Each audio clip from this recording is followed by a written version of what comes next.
Hi, my name is David Malamed, and welcome back to UncoverFraud.com. I'm a forensic accountant and fraud investigation expert of 20 years, and today I want to talk to you about a problem that's not going away. You got to see these examples, and you got to see what happens to these people who try to see the system, and then you be the judge.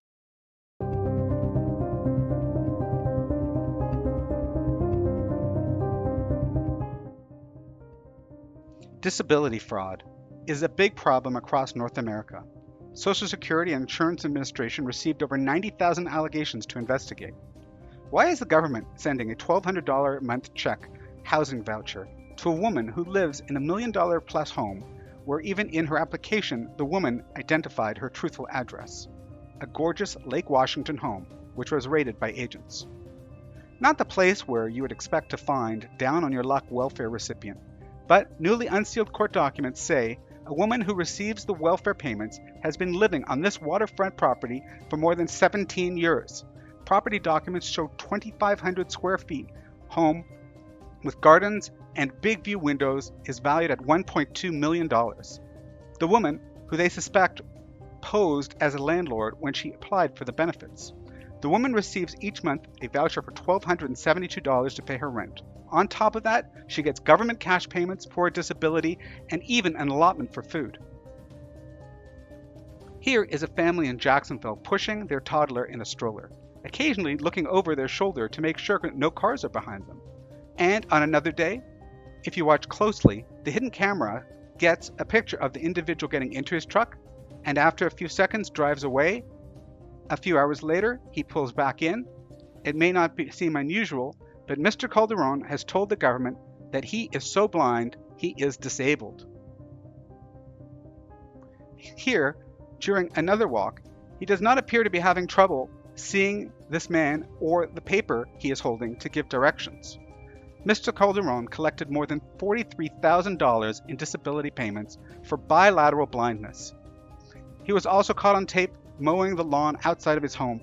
If you look closely on the left, you can see his hood is up, and he is working on his truck. And on the right, he was washing his car. Mr. Calderon was convicted of using your tax and insurance dollars and sentenced to 5 years in probation. This is Suzanne in the orange bathing suit, enjoying a day at the water park, climbing the stairs, eventually reaching the top. No hesitation here. You clearly see her at the bottom as she climbs out of the pool of water and heads back up.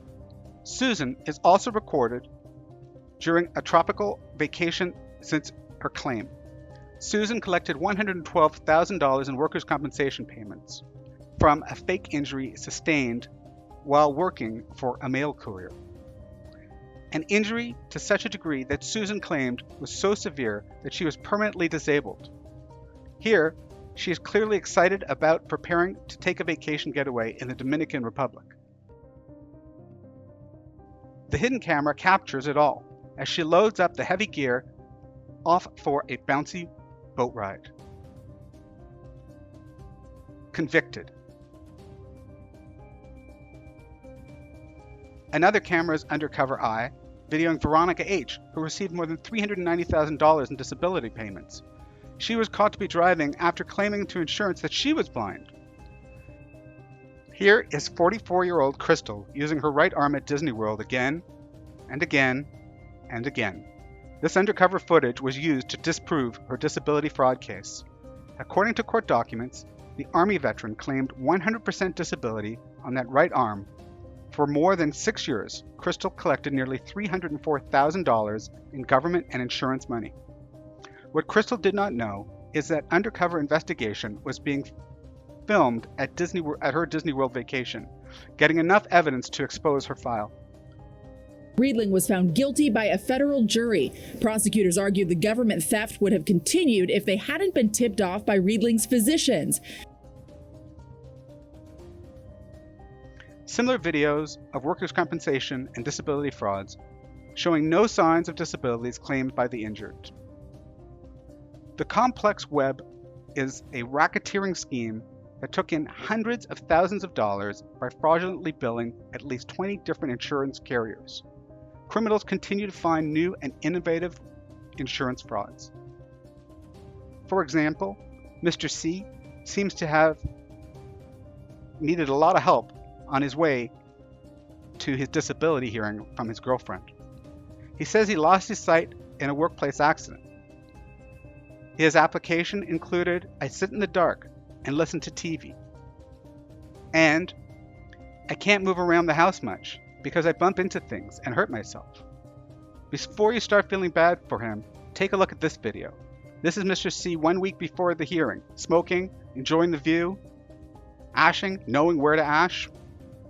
In total, Mr. C stole $1.3 million in social benefits before he got caught.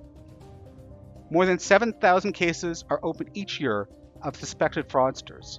This tape shows Mr. Pop declaring the information is accurate, true, and correct. Like Mr. C, there was some limited sight issues, but he promised to notify insurers if vision got better or if he got a job. Well, his eyes did get better.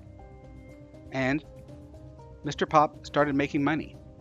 And Mr. Pop knew what he had said in the documentation, but that did not stop Mr. Pop from starting to take trips to Italy, Florida, and the Caymans. He started enjoying himself and living his life up. Mr. P felt he knew that his medical condition had changed, but did not feel that he had to tell anyone. In fact, Mr. C can even be seen towing a water skier across the lake. This is Stephen Gillis, who is serving a 1-year jail sentence for insurance fraud. It all happened a year before when he walked in seeking medical advice. Gillis sees himself as an award-winning actor who was able to bring in more than $8,000 for himself over a 2-year period. Maybe not an Oscar-winning nomination, but he does see himself as an award winner.